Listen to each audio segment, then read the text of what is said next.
ప్రభుం ప్రాణనాథం విభుం విశ్వనాథం జగన్నాథనాథం సదానందభాజం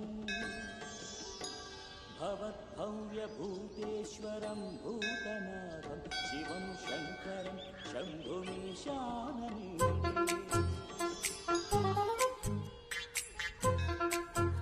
లడ్డు తలదూకనా?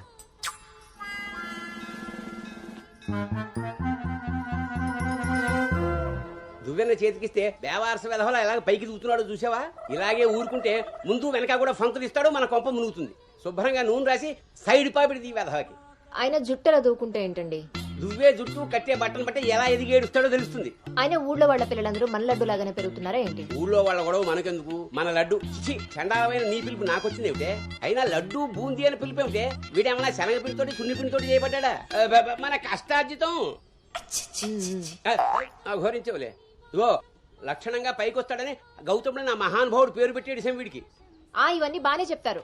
ఇంటి పక్కనే స్కూల్ పెట్టుకుని ఎక్కడో ఊరవతలు జాయిన్ చేశారు వీడిని. పిల్లాడు అలసిపోతున్నాడు. వాడు అలసిపోయినా సొమ్మసిలిపోయినా పర్వాలేదు. ఏంటండి మరి మీ చేదస్తం కాకపోతే? చాదస్తం కాదే, ఇప్పుడు వీడిని వేసింది బాయ్స్ స్కూల్, కానీ పక్కనే ఉన్నది కో ఎడ్యుకేషన్. అక్కడ నిక్కర్లు సొక్కాలే కాదు గౌన్లు కూడా ఉంటాయి.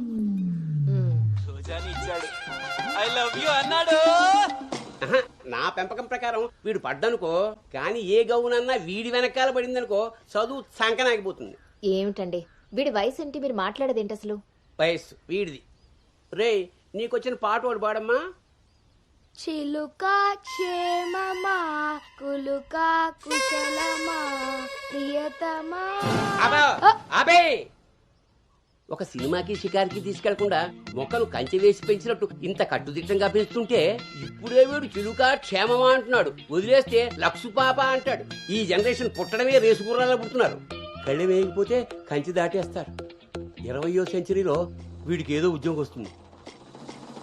అసలు అప్పటి జనరేషన్ ఊహించుకుంటేనే భయం వేస్తుంది. ఇప్పుడే వీడిని మన దారిలో పెట్టుకోకపోతే ఇదిగో ఇలా తయారవుతాడు. ఈ రోజు నుంచి మన ఇంట్లో భక్తి ఛానల్ తప్ప ఇంకోటి రావడానికి వీల్లేదు. నా మొహం చూస్తాయంట పదా.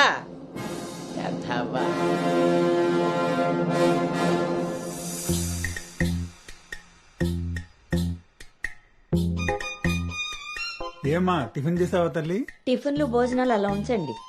ముందు అసలు దీనికి ఎన్ని మార్కులు వచ్చాయి అడిగారా? ఏమే మ్యాథ్స్ నీకు ఎన్ని మార్కులు వచ్చాయి? 82 మార్క్స్ అమ్మా. ఆ మాధవ్ కూతురికి ఎన్ని వచ్చాయో తెలుసా? 99. అయినా సరే అదేం తింటలేదంట. ఆ మార్కులతో కడుపు నిండిపోయింది అనుకుంటా. నీ మొహం. ఆ ఒక్క మార్కు ఎలా మిస్ అయ్యానా అని ఫీల్ అవుతుందంట. అది చదువు అంటే. బాబు గారంతో ఇలా తయారయ్యావు. అనుకొచ్చినవి కూడా డీసెంట్ మార్క్సే కదా. అయినా నంబర్స్ కాదు ఇంపార్టెంట్, నాలెడ్జ్. ఆ నాలెడ్జ్ కోసమే ట్యూషన్ ఏర్పాటు చేయమన్నాను. దాని సంగతి ఏం చేశారు? అది రెడీ అయిందే, మంచి రోజు చూసి పంపించడమే. నువ్వు పదవే, టైం అయింది. ఎంతకీ అది ఆడపిల్ల ట్యూషనేగా? ఏమే నువ్వు సెలెక్ట్ చేసిన స్కూల్ లాగా ట్యూషన్స్ లో ఆడపిల్లల ట్యూషన్ మగపిల్లల ట్యూషన్ అని ఉండవు. ఇంకా ఆపండి. మగపిల్లలు ఉన్న ట్యూషన్లో వేస్తే దీనికి తగ్గిన మార్కులు రావడం కాదు, దీనికి వచ్చిన లవ్ లెటర్లు మీరు నేను చదువుతూ కూర్చోవాలి. ఏం మాట్లాడుతున్నావే? చాలా ఆపండి. ఆ ట్యూషన్ సంగతి కూడా నేనే చూసుకుంటాను. నువ్వు గదిలోకి పదవే, పద.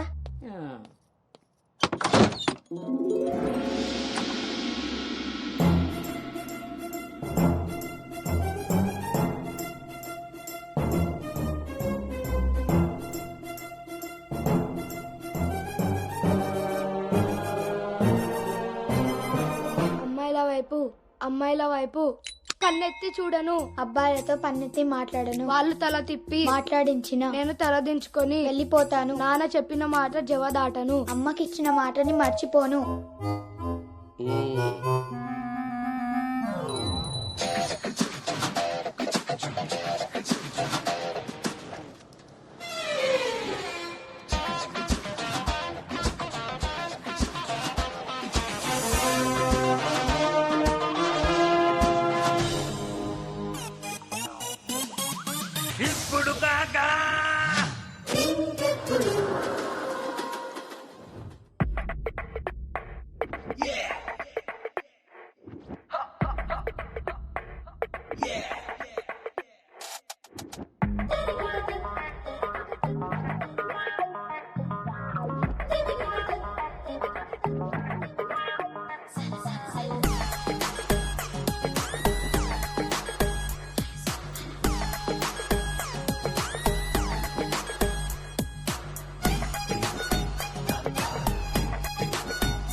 ఇప్పుడు ఏమైందండి? ఇంతకన్నా ఘోరం ఏం జరగాలి? నేను వీడిని రాముడిని పెంచాలనుకుంటుంటే నువ్వు వినాయకంగా కృష్ణుని చేసి పారేసావు. ఇద్దరు దేవుళ్లే కదండి. కాదు, ఇద్దరు ఒకేలా కనిపిస్తారు కానీ ఇద్దరు ఒకటి కాదు. రాముడికి ఒకే భార్య, ఒకే బాణం. అదే కృష్ణుడికి ఒక ఫ్లూటు, దాని నిండా టిం టిం టిం టిం టిం. ఇప్పుడు వీడికి వేషం వేసి ఏం చేస్తారు? అక్కడికి తీసుకెళ్లి ఫ్లూటు తీస్తారు. అది విని ఆడపిల్లలంతా వీడి చుట్టూ ముగి కోలాటం ఆడతారు. అది చూసి మీరు కిలకలాడుతూ చప్పట్లు కొడతారు. అంతేనా? చిన్నమ్మాయి, మీ నవ్వుల్ని మిమ్మల్ని చూసి వీటికి రోజు అదే అలవాటై ఆ మేళ ఇంటికి తీసుకొచ్చి కోలాటం ఆడుతూ ఉంటాడు. అప్పుడు నువ్వు నేను వాళ్ళకి కాఫీలు టీలు అందిస్తూ ఉండాలి. బాబు గౌతమ్ రెడీయా? కాదండి, నేను రెడీ. ముందు వాడికి వేషం మార్చు. ఐఎమ్ సారీ అండి. ఏడుపు మొహం వేయకు. రాబోయే నవంకి రాముడు వేషం వేసి తీసుకెళ్ళు. కనీసం తండ్రి మాట విన్న కొడుకుల చరిత్రలో అయినా నిలిచిపోతాడు. గదిలోకి వెళ్దామా నాన్నగారు?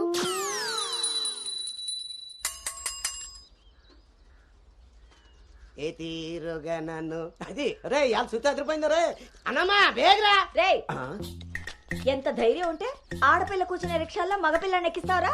నా కొడుకమ్మా వెళ్తా దారిలో మా బామ్మర్ది ఇంటికాడ వదిలేద్దామని ఎక్కించుకున్నానమ్మా. ఎంత కొడుకైతే మాత్రం ఆడపిల్ల పక్కన కూర్చోబెడతావరా? చిన్న పిల్లలకి ఆడా మగ ఏంటమ్మా? నీ తెలివితేటలు నా దగ్గర వాడుకో. అవునమ్మా, అవి ఉన్న వాళ్ళ దగ్గరే వాడాలి. రే రాల్నోడా, నీ పళ్ళు రాలు కొడతాను. అసలు నువ్వు పోరా, నీ రిక్షా అవుతే ఏమవుద్దు. ఈ టైంలో వీడితో గొడవ అంటే అసలే దీని పరీక్ష టైం అవుతుంటే. దీని పరీక్ష పోయినా పర్వాలేదండి, ఈ యదాల రిక్షా మాత్రం ఎక్కించరు. రేపు పెళ్ళైనా మగాళ్ళతో చేస్తారా లేకపోతే నీ కాళ్ళు ఎరకొడతాను రాయ్, పోరా ఇక్కడి నుంచి. సర్లే అండి, ఈ నెల జీతం ఇస్తారు. చాలా మంది చూసాను ఇలాంటి. ఓరిని నీ నోరు పడా అమ్మా. ఏంటి అలా చూస్తారు? టైం అయింది, దీన్ని వెళ్ళి దింపరండి. రేపు నుంచి ఇంకో రిక్షా మాట్లాడండి.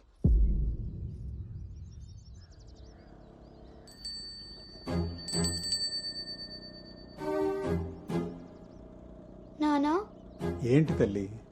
రేపటి నుంచి నాకు రిక్షాలో ఫ్రెండ్స్ కూడా లేరు కదా?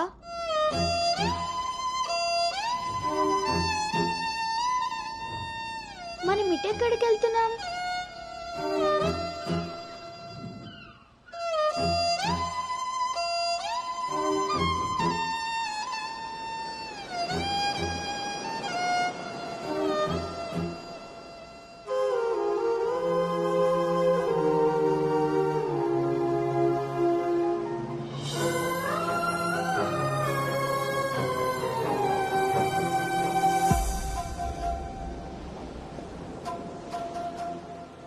ఈ రోజు నుండి తనే నీ బెస్ట్ ఫ్రెండ్. బాధ అయినా సంతోషమైనా తనతోనే పంచుకో.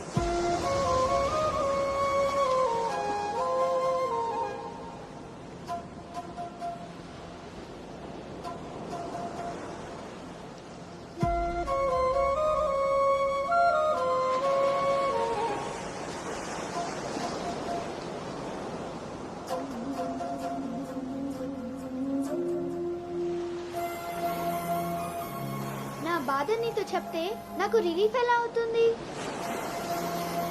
నా సంతోషాన్ని నీతో షేర్ చేసుకుంటే అది నీకెలా అర్థం అవుతుంది? ఒకవేళ నాన్న చెప్పిందే నిజమైతే అది నాకెలా తెలుస్తుంది?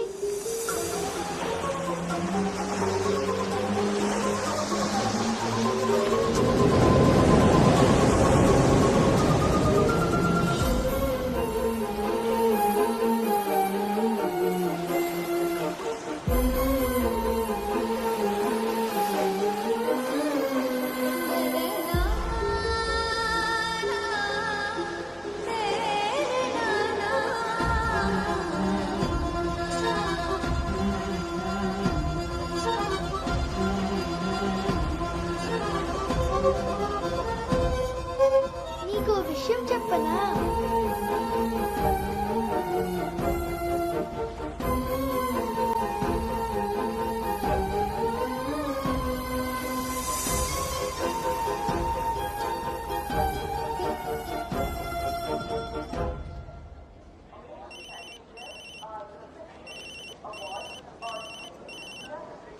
దుర్గారావు గారు, బ్యాగ్ ని మా అబ్బాయి తీసుకొస్తున్నాడండి. అవునా, 2 రోజులు వేసారా ట్రిప్? అబ్బే, అర్జెంట్ గా ఫోన్ వచ్చిందని పెడుతున్నానండి. ఎల్లుండికైనా ఆఫీస్లో ఉండను. వీడి డ్యూటీ కన్నా నా డ్యూటీ మీదే కాన్సన్ట్రేషన్ ఎక్కువ. పెదవులందరూ నాకే తగులుతారు.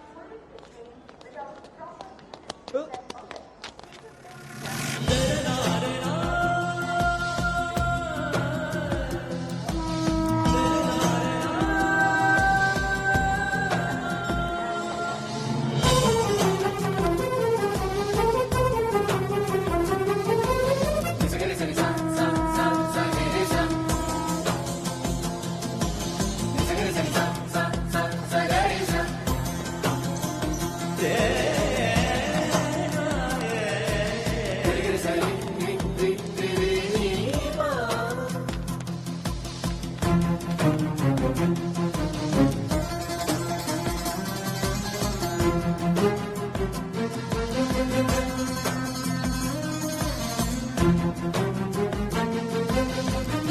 యాను సంచి పాడేసి బడితిలా అక్కడి నుంచి నేను చూస్తున్నావు దిగు.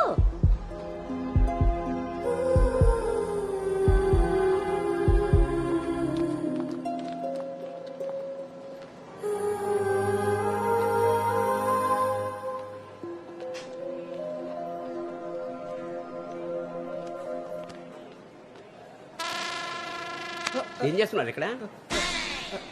పాస్ వస్తుందా? నాన్న, పద ట్రైన్లో బసుకుంది కానీ పర్లేదు నాన్నగారు, నేను వెళ్తాను. పాస్ వచ్చుకు వస్తుంటే సైకిల్ అదుపుతావురా? పదా పద. నువ్వు ఇక్కడ కూర్చోవే. ఒరే నీ సీట్ నెంబర్ ఎంత? 52 అండి. నువ్వు వెళ్ళి 69లో కూర్చో. వెళ్ళు. పోసుకొచ్చేరా వెళ్ళు. రే గౌతమ్, నానింట్లో లేడు కదా అని చెప్పి క్రికెట్ అని ఫ్రెండ్స్ అని వెధవ తిరుగుడు తిరిగావో. అలాగే నాన్న.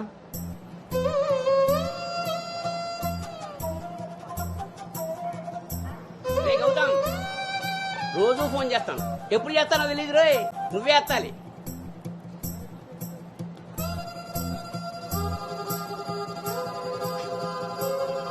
రేయ్, నేను ఇక్కడ మాట్లాడతాను, నువ్వు అక్కడ చూస్తావేంటి?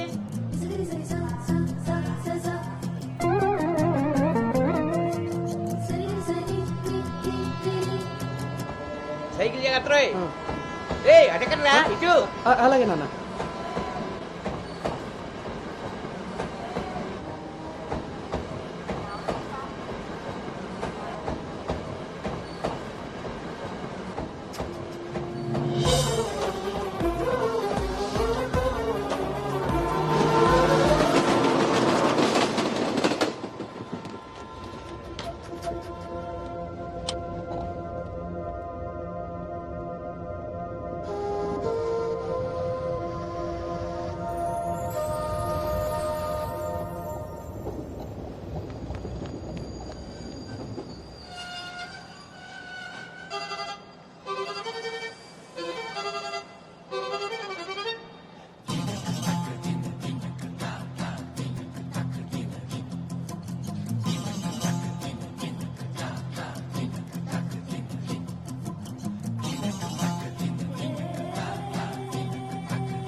గౌతమ్, గౌతమ్.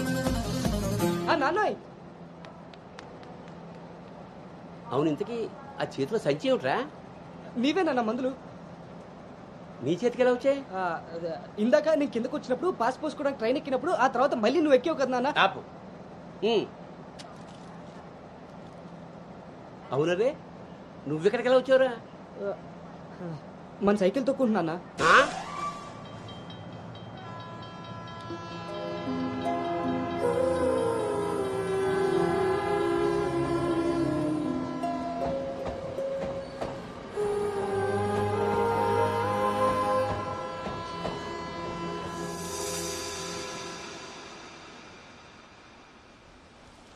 హైదరాబాద్ లో అంత పెద్ద కంపెనీలో అమ్మాయికి ఉద్యోగం రావడం అంటే అది చాలా మంచి శుభవార్తే. అవును, అంత మాత ఆశీర్వాదం.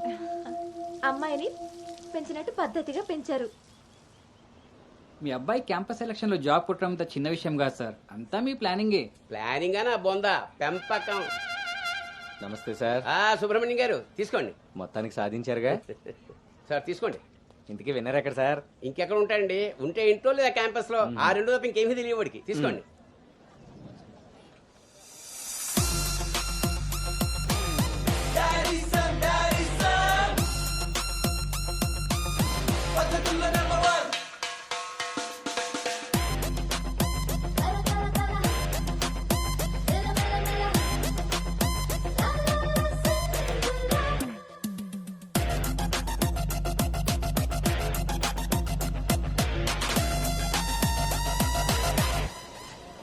హాయ్ రా.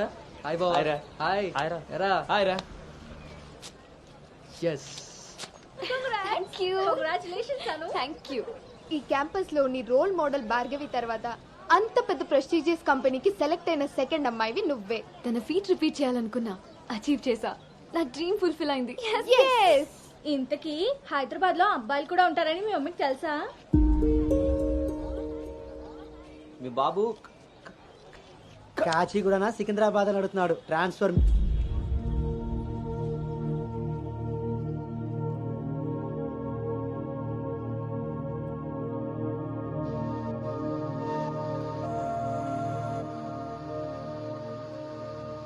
అను హైదరాబాద్ లో ఎక్కడుండాలో నేను డిసైడ్ చేసేసాను. కొంపదీసి పిరమిడ్ ఆశ్రమంలో కాదు కదా? బా, ఒక్కసారికి నాకు దగ్గరగా ఆలోచించారు. Good bye.